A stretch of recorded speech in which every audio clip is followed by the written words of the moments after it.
O leilão de arroz importado, realizado pela Companhia Nacional de Abastecimento na semana passada, despertou a atenção do Congresso. As transações realizadas por empresas sem tradição na comercialização de arroz levantaram suspeitas da oposição.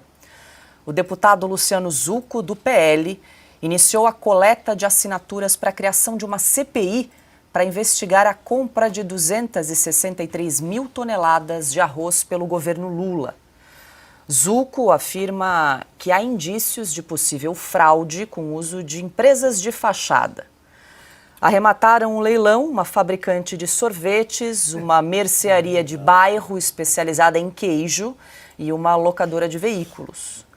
Segundo o deputado, depois do mensalão e do petrolão, poderemos ter o arrozão do PT. Silvio Navarro, toda vez que a gente fala em possível instalação de uma CPI, me dá um certo arrepio, queria ouvi-lo aí. A gente sabe que CPI vira uma grande usina de manchetes, muita gente querendo aparecer. Seria aí um instrumento adequado para investigar o que efetivamente aconteceu nesse leilão da semana passada, que falamos tanto aqui no programa, Silvio? Paulo, não precisa nem ir muito longe. A gente pode mostrar a foto mais uma vez? O comentário é a foto. Se você olhar para essa foto, essa é a principal arrematadora do leilão. Esse, no caso, é o deputado Zucco. Mas essa é a principal arrematadora, é a Queijo Minas. Numa outra foto publicada, que eu estou vendo aqui, tem ali um cartaz enorme, 20 ovos a R$ 11,90. Ela faturou a importação de 147 mil toneladas. 147 mil toneladas a 736 milhões de reais. Quem está nos assistindo sabe o que está acontecendo. Olha a foto, olha o valor, 736 milhões de reais, 143 mil toneladas.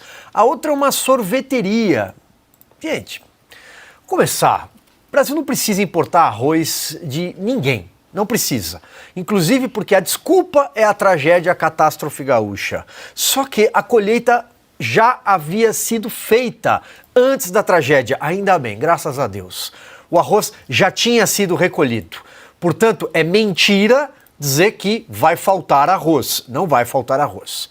Número 2, é política pura o que está sendo feito. Está sendo praticada política pura. O saquinho do arroz leva o selo do Ministério do Desenvolvimento Agrário, que é aquela pasta criada, é a pasta do MST. É um ministério que o PT, sempre que assume o poder, ele recria.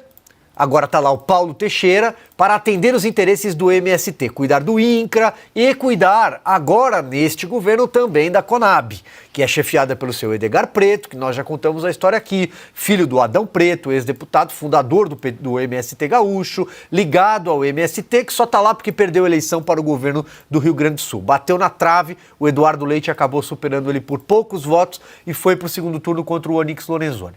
Então, saquinho de arroz. O arroz, que não é o arroz carro-chefe, carro de entrada da mesa do brasileiro, não é um arroz que o brasileiro está acostumado a consumir, que vai parar na prateleira, não da sorveteria, mas do supermercado, não da Queijo Minas, mas do armazém, por um preço muito barato. Provavelmente, pode ser que seja consumido, se chegar. Se chegar, porque essas imagens mostram indícios de picaretagem, essa é a palavra. Aí cabe ao Tribunal de Contas da União e à AGU. Isso o seu Jorge Messias não está preocupado, né? A Advocacia Geral da União se pronunciar, vir a público, esclarecer tudo. Isso ele não está preocupado, ele está caçando fake news por aí, né? Pois é, Ana, a gente está acompanhando aí na tela a embalagem desse arroz aí importado pelo governo federal, que vai ter o nome, né, estampado aí do governo, pelo Ministério do Desenvolvimento Agrário e Agricultura Familiar e também Ministério de Agricultura e Pecuária. Está aí então o arroz Brás, né? E aí a gente sempre se pergunta, né? Cadê o Tribunal de Contas da União, cadê o Ministério Público para investigar, como bem disse o Silvio, esse leilão do arroz que ocorreu na semana passada, repleto de indícios estranhos, para dizer o mínimo. E cadê a turma que assinou a cartinha pela democracia? Cadê os conservadores constitucionalistas? Cadê os liberais, né, que fizeram L? Não, porque agora Dessa vez o Lula, diante do outro candidato, nem falavam o nome do presidente Jair Bolsonaro, a democracia será salva.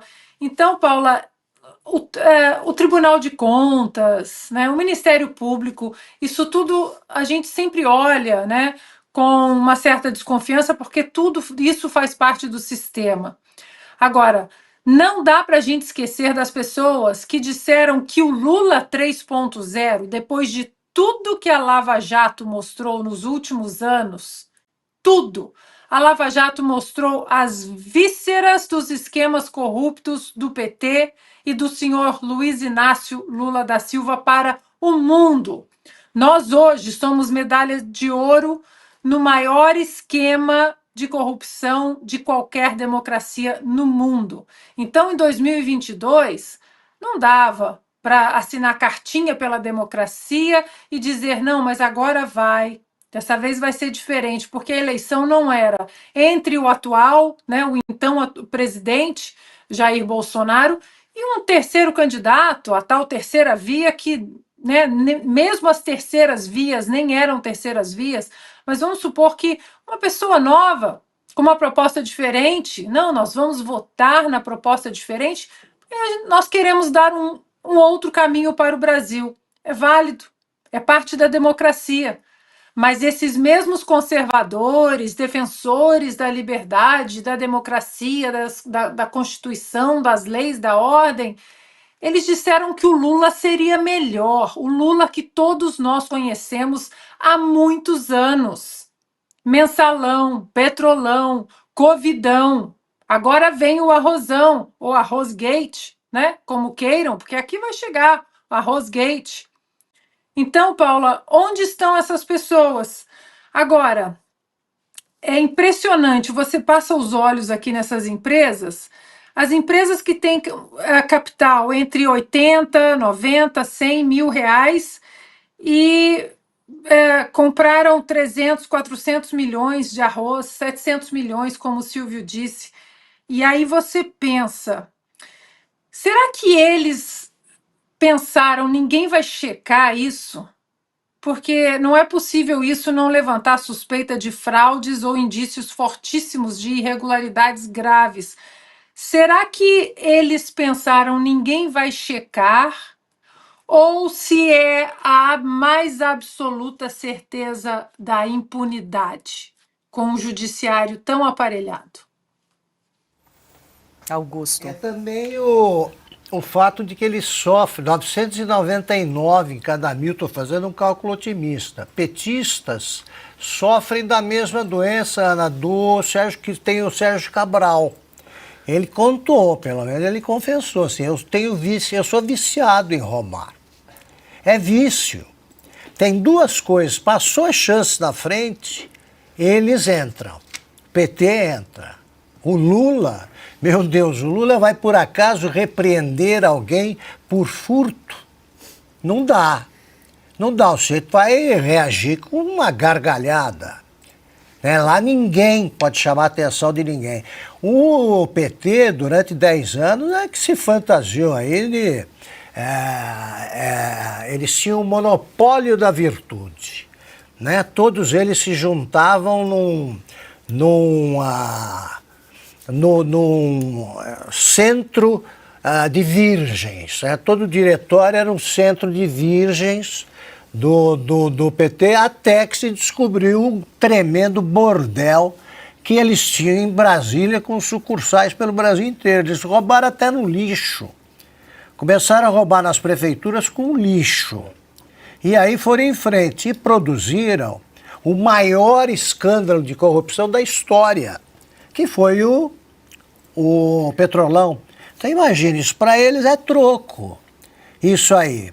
Claro que ia dar. E eu não sabia que tinha uma sucursal tão ativa aí do consórcio no Amapá. Uma coisa incrível. O Amapá não sabia que tinha arroz, ele lidava com isso. Até o cara que vende queijo, ele tá nessa. É o estado que tinha o Sarney como representante, aí tira o Sarney e põe o Randolph. Tô acertando? É o Amapá, né, que faz isso. Então, E aparecem indícios disso. Isso são chamadas provas robustas, contundentes. Isso aí, se qualquer delegado mais criterioso chega para esse grupo aí e diz, olha, tá preso. Você já ergue as mãos aí e vai para a delegacia mais próxima sem reclamar. É só dar voz de prisão. Mas eles têm certeza da impunidade por quê? Porque o Lula tem uma capivara de assustar dirigente do PCC. A pergunta que fica, Augusto, é armazenagem, onde é que vai ser estocado esse arroz, e escoamento. Como é que vai funcionar a logística de distribuição desse arroz? Por onde ele vai chegar e como é que vai ser essa distribuição? Só isso. Sorvete, tem sorveteria. Pote de sorvete? Tira o sorvete, põe o arroz naqueles buracos. Essa história lembra muito aquela compra durante a pandemia dos respiradores que depois que nunca chegaram e descobriram que era empresa que fabricava produtos derivados de maconha. E aí quando perguntaram para o Rui Costa, atual chefe da Casa Civil, então governador da Bahia e líder do consórcio do Nordeste, ele falou, eu não falo inglês. Portanto, ele não entendeu o significado, né, de hemp care. É assim que começa, e aí sempre termina em aumentativo, como a Paula disse. Mensalão, petrolão, covidão, espero que não venha aí o arrozão, até porque do covidão também resta outra pergunta. Até hoje ninguém nunca conseguiu me explicar por que Araraquara foi parar no consórcio do Nordeste. É isso aí. Mais uma pergunta sem resposta, né, Silvio? Deixa eu aproveitar aqui antes de chamar o Caute para registrar que são mais de 93 mil telas nesse momento acompanhando Oeste Sem Filtro, além das rádios, web rádios e TVs que também transmitem o nosso programa. Nós estamos chegando a quase 2 milhões de inscritos no nosso canal, 1.990.000. Então convido você que chegou agora aqui a acompanhar Oeste Sem Filtro, conhecendo o nosso programa hoje, deixa o seu like, inscreva-se no nosso canal para a gente superar aí esse desafio, né, lançado de ultrapassar os 2 milhões de inscritos no nosso canal aqui da Revista Oeste. É muito importante para a gente. E você que todos os dias aí nos acompanha a partir das 5h45 da tarde, vou pedir um like, uma curtida, deixa o seu comentário aí para a gente crescer na nossa comunidade aqui da Revista Oeste no YouTube. Agora sim, Carlo Caute. Lembrando que os vencedores desse leilão aí do Arroz Brás têm até setembro para entregar, né, os lotes de arroz. O Silvio falou aí onde que vão estocar, distribuir. Falamos de impunidade, quer dizer, já alguns políticos entraram, pediram ao TCU, denunciaram aí esse leilão, pediram uma investigação e, enfim, tem tempo, né, até setembro para tentar, talvez, anular os efeitos desse leilão, Carlo Caute, que não dá para esperar muito. Haja pote de sorvete. Pois é, não, daqui a pouco vamos pegar o arroz e entregar nas cuecas, né, que nem os dólares dos deputados do PT, porque não tem jeito. Assim, é muito simples, não vai ter arroz importado, não vai ter importação de arroz, isso aqui é uma palhaçada, os caras, além de ser ignorante, não falar inglês, além de ser bandido, é burro também, porque não entendem que a gente é 30 segundos e de casa verificamos essa maracutaia. Vou pedir para o Binha mostrar como funciona o jornalismo de verdade. É só ir no site do governo federal e entrar no sistema de habilitação, de registro de rastreamento, né, de atuação de intervenientes aduaneiros, ou seja, quem pode importar no Brasil e quem pode exportar no Brasil. Está tudo registrado. Mostra outra imagem, Binha, só para a gente ver como funciona isso. É só ir, é público, qualquer pessoa de casa pode fazer isso. Vai no sistema radar do governo, coloca o CNPJ dessa empresa do Queijos do Brasil, né? Essa empresa de queijo. Queijo Minas, que fica em Amapá, né? Queijo Minas de Amapá, coloca o CNPJ deles e verifica quanto que eles podem importar no Brasil, né? E a gente dá uma olhada, volta lá, Binha, só pra gente dar uma olhada. Esses caras deveriam importar 700 milhões de reais de arroz. Eles podem importar por ano uma modalidade limitada a 50 mil dólares, que na cotação de hoje, o dólar que está nas estrelas, não chega a 300 mil reais.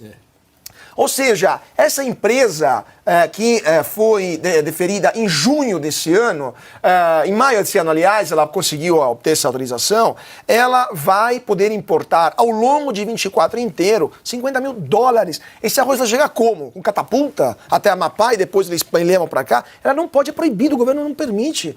ela conseguiu se cadastrar no sistema do governo, ela conseguiu participar do leilão, ela conseguiu ganhar o leilão e ela ainda vem com a cara de pau dizendo que tem uma expertise, que ela tem experiência no varejo, na importação, na exportação.